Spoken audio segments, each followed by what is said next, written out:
Hello, this is another of our oral history interviews for the Archives of Iowa Broadcasting. I'm Cliff Brockman, along with producer Paul Yeager.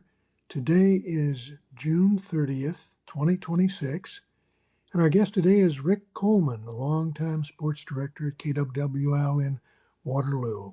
Rick, good to see you again. Well, it's always good to see you, Cliff. I've always enjoyed our conversations, and I loved when you stopped by the KWWL studios with your mass of students who were always bright and eager to learn. Yeah, yeah, great. Well, thank you. Before we're going to go through your history at KWWL, but first, I wanted to start with something else, the Jack Shelley Award. You just recently received that, just a little bit earlier this year. It's generally considered the highest award that a broadcast journalist can receive in Iowa, and they keep it a secret and announce it at the annual banquet. I was there. You looked a little shocked, were you? I was. I mean, it's one of those things that, like you say, I mean, it's a prestigious award, and uh, three of the people in my career, in my life, colleagues, mentor, Grant Price, it was an award they always coveted and cherished, and because of what it represented. I mean, represented the best of the best in journalism in the state of Iowa, broadcast journalism. And so, yes, I was a bit stunned because a part of me felt like, am I really deserving of this? And all that it means. And I know there have been many great broadcast journalists before me, and there's some that exist today that I work with, and also I'm uh, I'm always in constant contact with. So you wonder, is this real? Is it truly meant for me? And that was a couple of months ago, and I've had to, even still today, go through my mind. Am I truly deserving of this? What have I done in this business, in this industry that would give someone the idea that I was truly deserving? And I think when I count, in a way, you kind of convince yourself maybe it's it's it's tough though. Still, even today, Cliff. I mean, because Well, you certainly were very deserving. I'm glad that you received that. Let's uh, let's go on now to your history. I want to go way back. My understanding is that was like a grade school or junior high teacher that gave you the idea that maybe you should get into broadcasting. Is that right?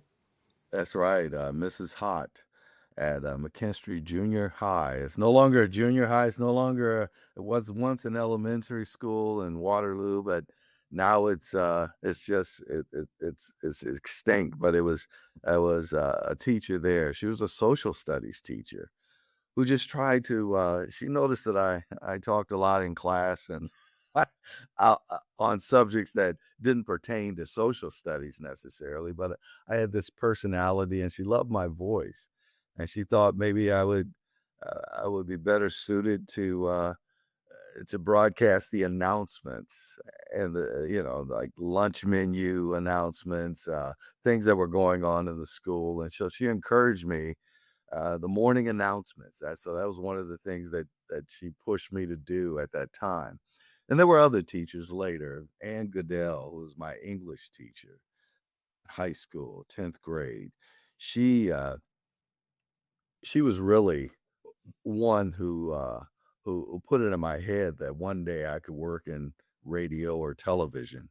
And I remember even at that young age, in sophomore in high school, I got her to bring in a guest, a morning guest, to talk to our class because I had watched this guy on television do the sports at KWWL. His name was Ron Steele.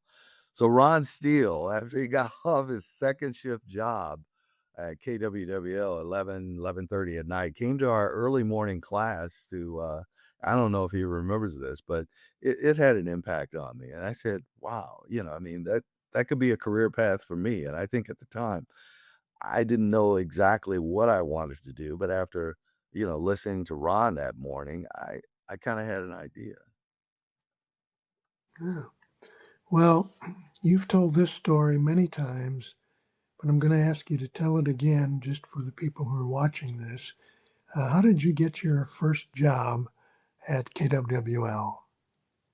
Well, that's yeah, it's a very familiar story. I was working. I got a lot of part-time jobs, but one that obviously was very strategic in my career was getting a job at S&S grocery store, Kimball Ridge, and it was now Kimball Ridge. I don't know exactly what the store is now, but it was a grocery store at the time, and uh, and I was working as a bad guy. It was and I noticed this guy who I'd been watching for many years on KWWL, Grant Price, giving editorials, and I know he held a pretty prominent position at the station. And I knew if I could, my parents taught me that you have to make connections, you have to make contact with people in order to get places in life. And I noticed he came through my through the checkout, and there was a there was a guy ahead of me that was going to bag his groceries, but I kinda bumped him out of the way, and I said, "Hey, I'll take care of this order."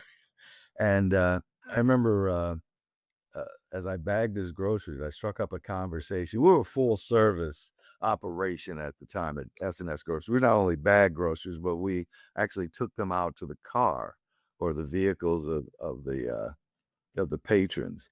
And so I bagged his groceries and I continued the conversation. I said, I love your editorials, Mr. Price. I mean, you're right on with how balanced your editorial. I just said anything to him to kind of strike up a conversation. And that's what we did. We struck up a conversation. I said one day I would love to get a chance to work at a place like KWWL. And he he said, "Well, possibly that could be an opportunity." He said, "Would you like to come down and have a tour of the station?" And I took him up on it. He gave me a tour. I think he set up an appointment to give me a tour of the station a couple of weeks later, and I went down and I was just in love with the place, and I said, "Wow, if there's anything I could do here, any possible job, part-time, anything." And he said, "I'll keep you in mind." And he held true to that promise. A couple of months later, the sports department needed an assistant just to answer phones or do anything, edit video or whatever, things that a person could be quickly trained on. And Grant called me and he said, "We have this opening, Mr. Coleman, come on down." And the thing about Grant, he uh, he became instantly like this, not only a mentor, but a father figure for me because he could see this young, eager uh, kid who just wanted an opportunity, and and he was willing to give it if there was ever an opportunity to give. He was there, and so that's what it turned into. Yeah. And from there, So, oh, go ahead, Cliff. well, I was just going to ask, so then how did it go from there? Well, he introduced me. There was, like I said, an opportunity opened up, and that was Bob Bob Hogue was the sports director at KWWL at that time, a very popular sports director who came from Sioux City, and he kind of I mean, he was also a big brother figure to me in the newsroom, and I started working there, and I was the first part-time sports person that they hired because at the time sports was still kind of a one-man operation. One guy during the week did the sports, and then another guy on the weekend, a guy by the name of Ken Hughey, was this weekend sports guy. So and he was a news reporter during the week. So they didn't have the major budget to hire more than one person, one or two person sports department. It was like a part-time and a full-time sports guy. And so to get me in the sports department at that time, and I came in during I think a special time and the broadcast medium, especially for KWWL, because uh, sports became something bigger than just a daily sportscast. Uh, we had people in our building like Bill Bolster, whose father was one of the founders. I think about all the great people we had in the building at the time. Bill Bolster, a guy by the name of Jim Bradley, who was also another one of the head of programming. We had Harry Slife, who was the president of KWWL. And then also, before that, he was the president of Rath Packing Company, which is kind of interesting because my dad worked at Rath for many years. And so we had all this brain, I mean, the brain power in that building from a management perspective that kind of pushed and I was like a sponge, just soaking it up and taking advantage of the opportunities that were provided to me at that time. And so, yes, I when I got in there, I just tried to learn as much as I could. I'm a high school kid. We also, KWWO at the time, also had the radio station, which later became KWLO. So I was, as a high school kid, I was working in the sports department, but Grant also allowed me to do radio, news broadcasts. I was a high school kid, so I'm at Waterloo West High School, and the kids were hearing me on the radio as a 17-year-old kid give the news, breaking in at the top of the hour of the radio DJ the DJs would do their thing for 55 minutes and then give us 5 minutes at the top of the hour to break in with the current news of the day. So just having that experience as a high school kid, it obviously put in my mind what I was going to do in terms of a career. And this was back in 1979. I know I'm jumping around. There's a lot. That's right. You know, Well, how did you move up then? Did you get in? How did you get into sports? Were you part time and full time? Well, that's the thing. How did, I started part-time in sports in 1979, and then when I graduated high school in 1980, I moved on to college. But I the first college I went to was in the South. It was called Rush University in Holly Springs, Mississippi. And what attracted me to that area was the fact that my parents are from the South and they're from Mississippi. And I thought that would be a great experience. Get away from home the first the first year of college. But I got a little homesick, to be honest with you. And so I decided to come back to Iowa to go to school at the University of Northern Iowa. And when I came back, Grant, I reached out to Grant to see if there was anything open at the station. Maybe I could work part-time again, but they had hired someone for the position I had left. And he said, if something comes up, I'll give you a call. And what came up was the first McElroy Trust internship program. They started that in they started in June of 1981, and Grant contacted me in April to say, would you like to come aboard as a McElroy Trust intern? And I said, sure, that would be awesome. And so in April of 1981, so before the other students came in, I was the very first McElroy Trust intern. And I worked there for a couple of months. They brought the other students on in June. And I worked at that time as a news intern, a photog, a videotape editor, just being around the station. And I remember the first, uh, let's see, it was July of that year, I was working late at the station, and there was a major news story that broke. I don't know if you've heard of this. A guy by the name of T-Bone Taylor, he killed a couple of Waterloo police officers, Rice and Hoeing, just down the street from the 3 blocks from the station.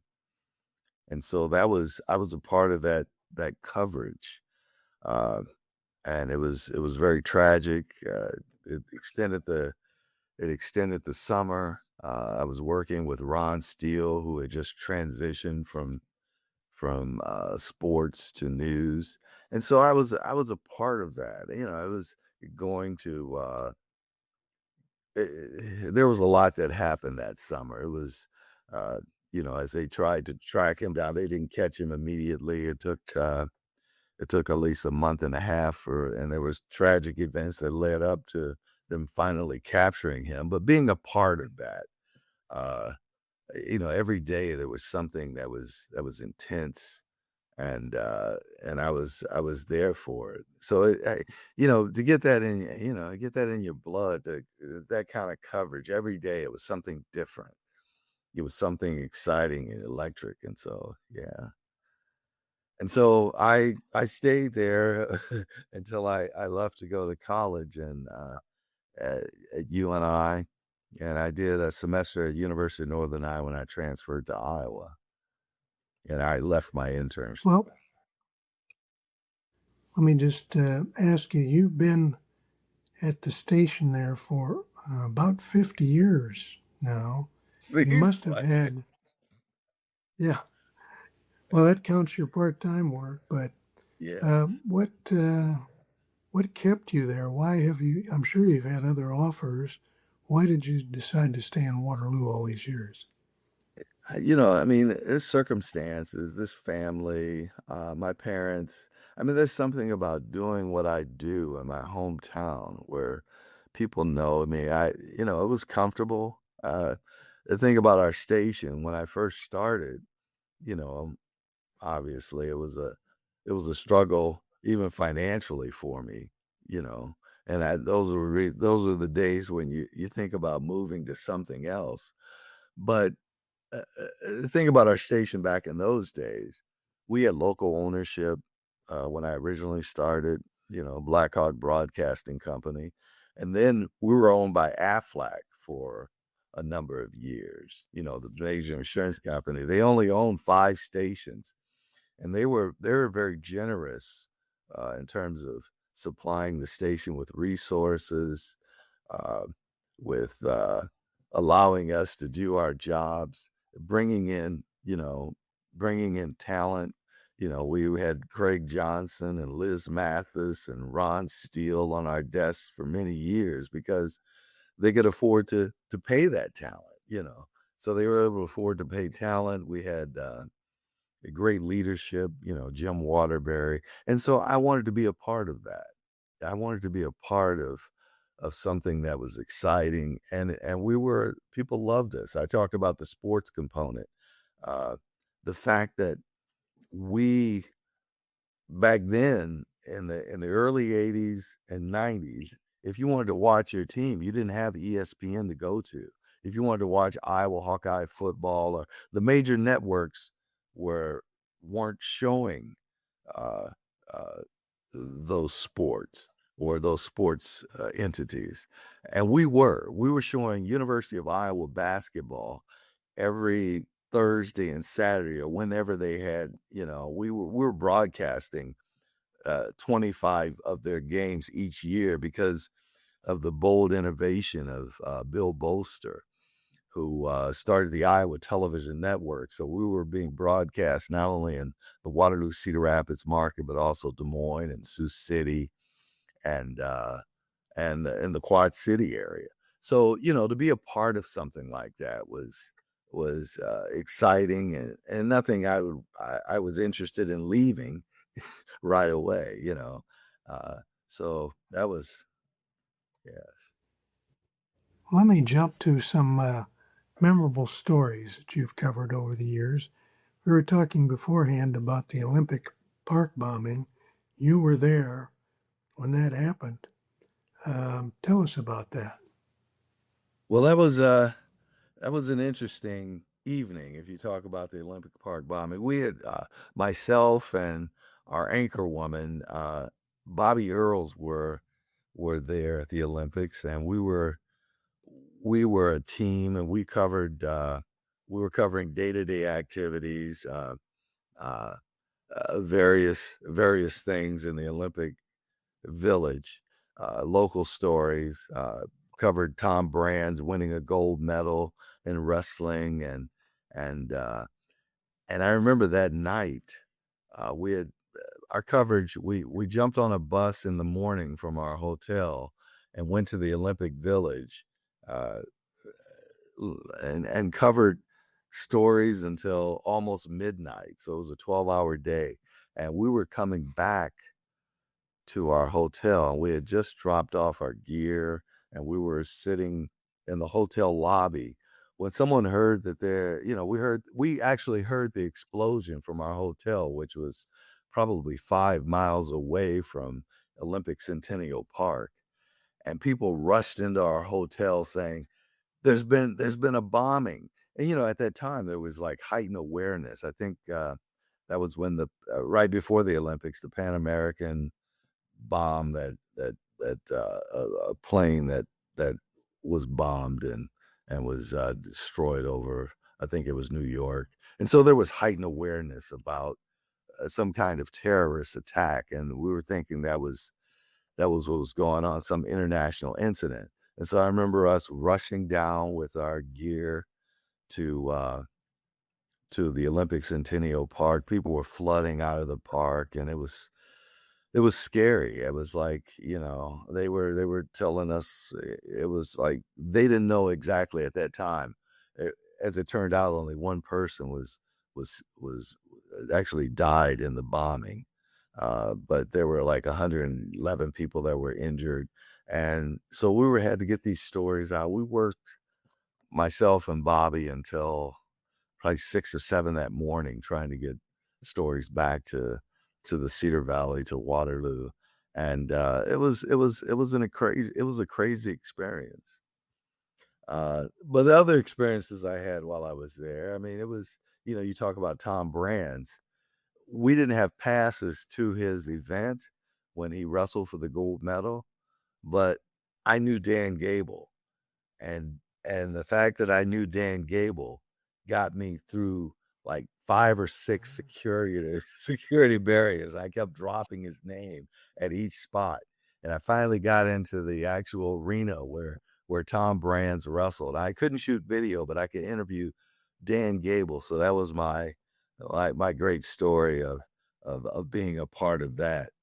Then also, I remember one morning, Bobby and I had to cover a story really early in the morning, and I noticed this athlete that I recognized, and I said, "Who is that guy? I know him. Yes, I do." And I looked at him, and the thing about this athlete, though, he was a former athlete, one of the greatest athletes in not only Olympic history, probably in American history. But he had eyeliner on. And I'm like looking at him. I said, "That's Bruce Jenner. Oh, That is Bruce Jenner." So we interviewed him, but it was like it threw me. I guess what I was seeing also was the early indication of what he might become. It was Caitlin early on, but no, it was seeing that, and being a part of the Olympic experience, and being a part of the just the pageantry of it all was amazing. yeah. Well, you have said that one of the toughest stories for you to cover was the murder of Ed Thomas, 2009. There was a boy that came in and murdered Ed Thomas. He was well known, a coach at Eppington Parkersburg, football coach. And you had, I think, a personal relationship, so it was very tough for you. Tell us about covering that story.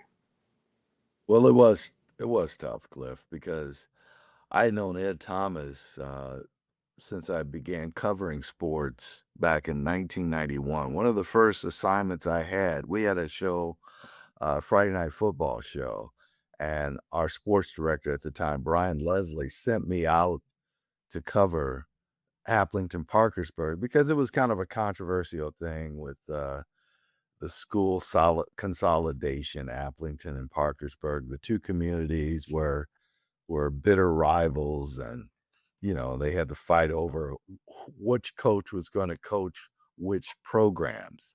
And Applington wanted their coach to coach the Applington Parkersburg football program, but Ed Thomas as a head coach at Parkersburg had been very successful.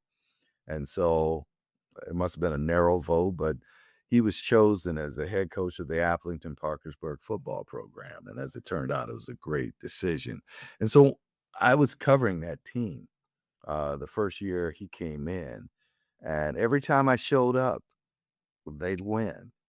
So he considered me like a good luck charm. And I was always impressed because there were 90 kids in the school. All of them were on the football team. They were all dressed. He dressed freshmen. I mean, I don't care, the youngest freshman to his seniors. He'd have all of them lined up. So it was pretty intimidating for teams to come in and see all 90 guys dressed and lined up on the Applington Parkersburg sideline. And I would be there, and he'd see me and he'd wink. He said, "Thanks for coming, man. It's great to have you here." And they went undefeated that year, the first year I was there. And and he considered me a good luck charm. They went undefeated through the playoffs. I got a chance to watch or cover their first two playoff games, but I missed the championship game and they lost. And so he still he would blame me and he would blame me for not being there. That was an inside joke between the two of us. So we developed a relationship. He was a guy who was uh, who was all about community, all about bringing a positive impact on his community. And people would tease him because the football field was always immaculate because he would spend time out there. I mean, manicuring the grass, mowing, everything. They called it the sacred acre because of that, because he took such fine care with the football field. And it was with everything he did. I mean, he was very in terms of his players, he drove them and he got the best out of them. And that was one of the stories that came out following his death, the fact that he had four players that were playing in the National Football League at that time from this little small 2,000 member community. And the thing is, he coached those guys, whether you're from Applington or Parkersburg or wherever you were in that community, he treated them all the same. And so I remember the day that uh, that the murder happened. I was actually at the station to cover a different story. I was there to cover, because my sports shift didn't start until 2 in the afternoon. The murder happened in the morning, and so I just happened to be at the station at the time, covering a different story, right across the street at Waterloo East High School, where another coach that I knew a principal that I knew very well, T.C. Barney, a former University of Northern Iowa student. He was at Waterloo East High School, which was considered an at-risk school, in terms of those kinds of things happening. If somebody said some kind of crime or murder were to occur, you would think it'd be at Waterloo East. I remember covering that story, coming in at 7:30, 8 o'clock to the station to drop off my equipment from covering that early morning story at Waterloo East. And and our news director said, "There's been a shooting in Parkersburg." I said, "What?" Someone said Ed Thomas was shot. And I'm like, "What?" And I'm just like, it threw me. We had a reporter who on duty that morning. His name is John Wilmer. He was a He was a student at Applington Parkersburg, a former student.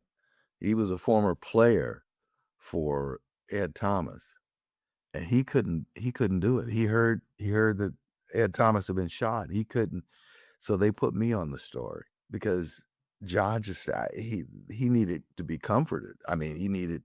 So I remember driving over to Parkersburg, and people were calling me and saying, "Have you heard? Have you heard?" I said, "I don't know. I'm gonna find out something." So I got there and I interviewed one of the I think it was the athletic director, and he said, "Well, there has been a shooting, and we don't know exactly what it's we they rushed him to the hospital." His wife, Ed Thomas's wife, Jan, who was a nurse, she she was one of the aides who took him to the hospital, and I waited out there, and I interviewed a couple other people, and we were going to do a live hit at noon, but we got word at 9:30 that Ed didn't make it, and it was the worst day of my life. It really was. It was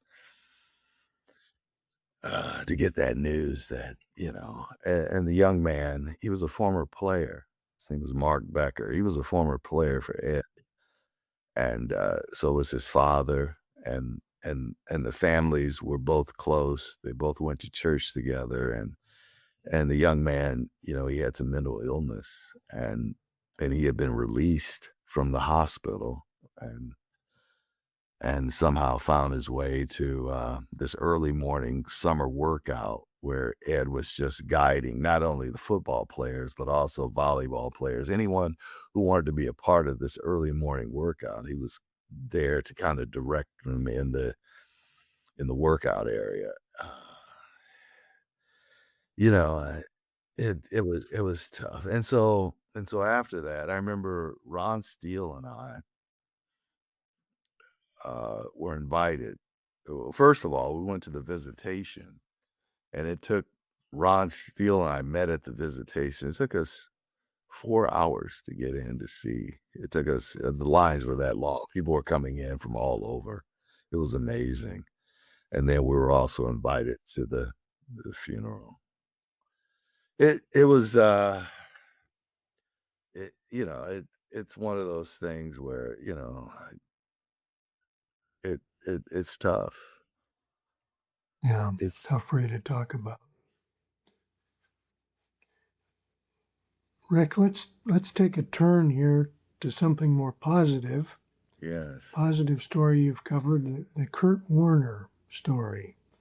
You followed that all the way along. Yes. Again, tell us about that.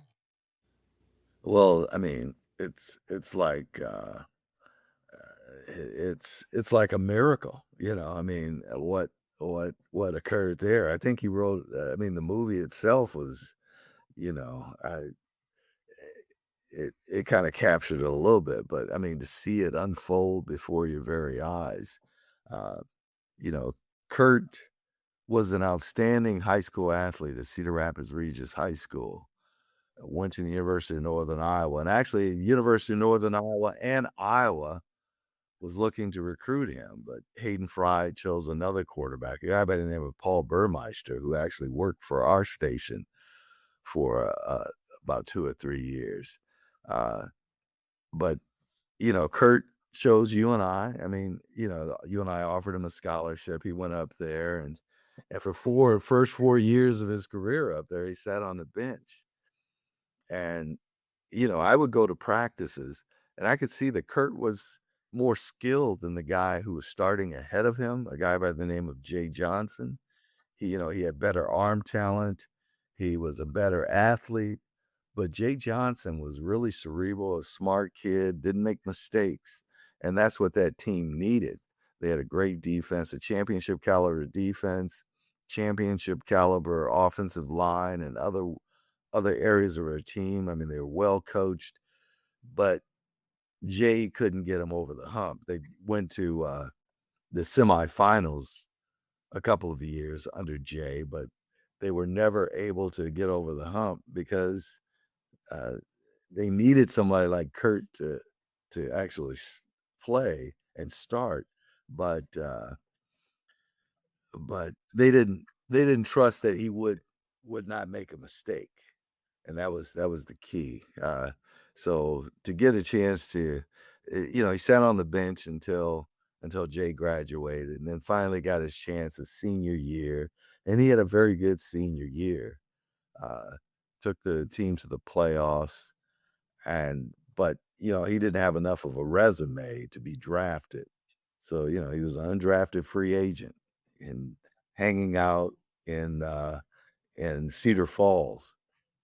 I remember when the draft occurred in 20 in 2014 NFL draft.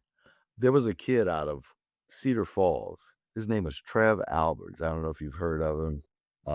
He was an outstanding player at Nebraska, All-American. He was from Cedar Falls, went to NU High, and then went to Cedar Falls, and then went to Nebraska, was an All-American linebacker there, Butkus Award winner, one of the top players in the country.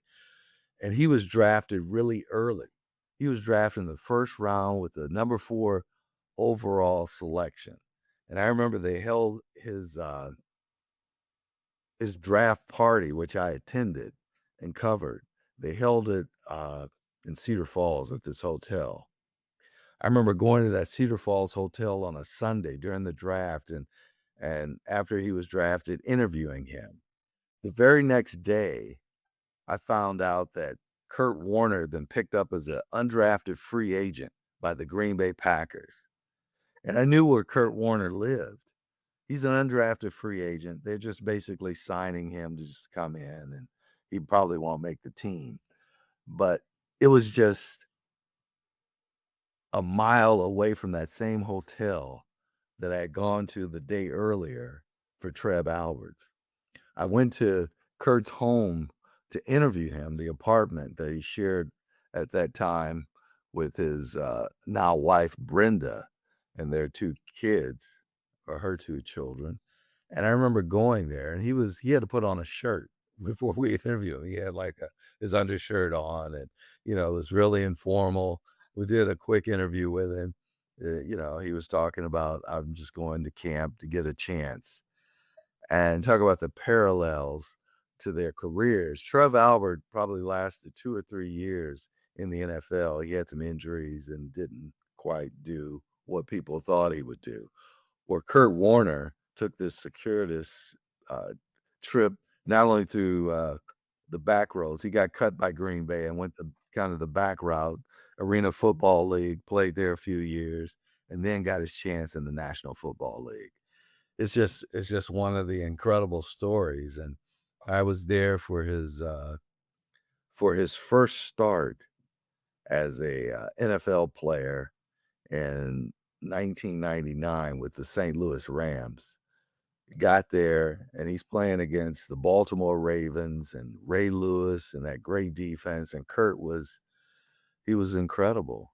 And he would be that entire season. It was a magical season. We got a chance to go down a few times and cover him. And it's like, this kid that I watched sit on the bench at the University of Northern Iowa is creating magic in the NFL. Not only the NFL, the sports world, where it was glued in. They were like, wow, this is amazing.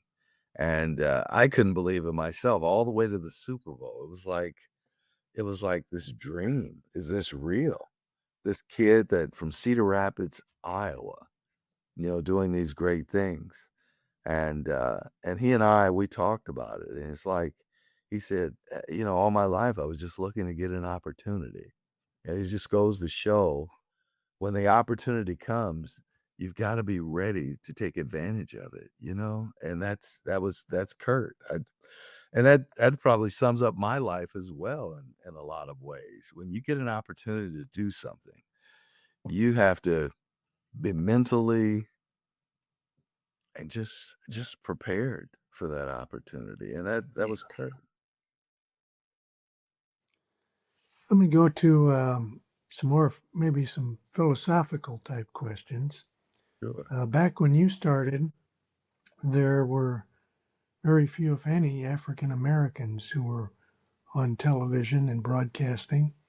Did you feel like you were kind of a trailblazer in that regard? Yes, in a sense, but you always look for examples of how you can be successful, and you bring up a good point. I mean, I was a big fan of Bryant Gumbel and Max Robinson because they were on network television, and and there were others even locally that I gravitated toward. A guy by the name of Trace Regan. He was a reporter, photographer, a very professional guy. He had a thick Brooklyn accent, but he was very good at what he did. And he was a guy that would always he would do the long form pieces. He would put together documentaries for the stations. And when I got there, I even, he was like another mentor in the station for me, guiding me in terms of how I would go about the daily job. I would ask him for tips on photography, on writing, and those kinds of things. And so, but no, you're right. There weren't a lot of examples out there for me. So uh, and I wasn't necessarily encouraged to be on the air right away. Even people that I thought highly of weren't looking at me as an anchor person, even though I saw myself as a sports anchor. You know what I'm saying? It's like I had to build that confidence within myself.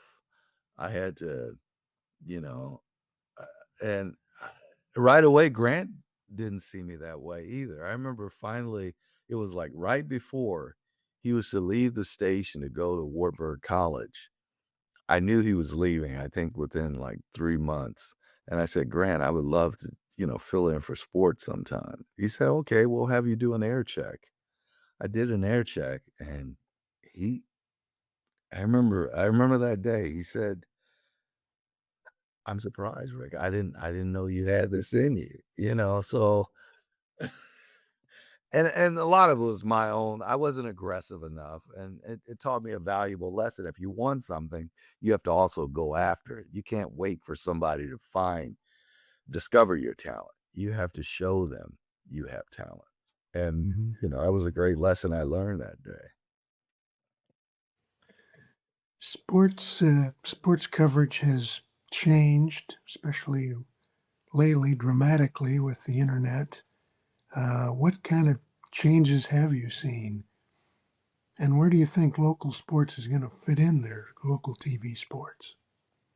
I I think there'll always be a place for local sports because uh, whether local television, I mean it's you bring up a good point because the competition out there in social media is immense. You know, uh, we do a local Friday night football show, which has survived all these years because we put the resources into it uh, t- to to go out to these communities and cover these high school teams. But in terms of local coverage, people have access on their computers to watch uh, live broadcasts of the games that are being broadcast by the schools themselves, or in certain instances, there are local entities that are willing to go out and cover and stream and do the challenges are definitely there for we're I don't want to say that we're a dying entity, but we're definitely challenged in terms of what we can do because the advertisers aren't coming to us in the same numbers that they were coming, let's say, even 10 years ago, because the viewership is certainly down. And so that's the name of the game. I mean, we aren't bringing in the viewers because of the competition. Uh, so So we're challenged. We're definitely challenged. And when I came into this business back in the '80s, we were, Bill Bolster and would always say this: we could put up color bars, and we get a 50 rating. People would just locked into us like that. But it's no longer like that. We're losing, we're hemorrhaging viewers. And it's not just sports, but it's all areas of the broadcast news business. We're kind of like, radio or newspaper. It's hard. We get those Nielsen numbers, local numbers in, and we see that, the ratings are, it's only a matter of time, Cliff. And I hate to add Susan here, but it's tough. It's tough to watch. Any thoughts on how that might turn around for local TV? I, Local TV sports? yeah, I don't know. I mean, you Good look, question. I, I know it's right now we're just hanging on. You look at KJN, CBS2. They don't really have a local sports anymore. And that would used to be a powerful entity, a CBS2. Grant Price was the news director down there. Craig Johnson, our chief meteorologist for many years, who was incredible for us, and the reason why KWWL turned things around in the '70s and became a dominant force into the 2000s. He was there, I mean, but now it's I hate to be a pessimist about the future of local broadcast news, but because the resources aren't there anymore. It was once a time when I worked in a news station that was filled with reporters and anchors just lined up waiting for their opportunity. We were for a long time, we were not a starter station. We were a station that you already had to have made 2 or 3 stops before you got to KWWL. Now it's not like that. A lot of it, the salaries aren't necessarily competitive as they were back in the day. I mean, you could probably make more make more working at McDonald's. I'm just being honest, it's just it's I hate to be dismal, in terms of how I talk about things, but it's kind of realistic, it's Well, I got two more questions for you, Rick. sure. Hopefully they're First one is, optimistic. I don't know. First one is, what's next for you? That's a 50 very years, Right. No, I'm not quite 50. I'll have 40 years. Actually, Oh, as we speak right now, I'm a week shy of my 39-year anniversary as a full-time okay. employee. They don't Right. count when I worked in college and in high school. They don't count those years on my record, or I would have been retired before this. But I my official retirement date is August 31st, 2027. I want to get to 40 years, which will be July 6th, 2027, and then my contract runs through August. And it's been, don't get me wrong, this has been a great run. I've gotten a chance to meet so many great people in this industry, not only colleagues and competitors, but also the people I gotten a chance to cover. I mean, you talk about the coaches and the athletes, and I love high school athletics because those kids a lot of them are just innocent. And they just want to compete and play the game and enjoy the time with their teammates and their fellow athletes. And so and the coaches, the young coaches especially, who get into this business, and they just want to help kids develop. And I've gotten a chance to meet so many great people in this business, and it's been a wonderful run.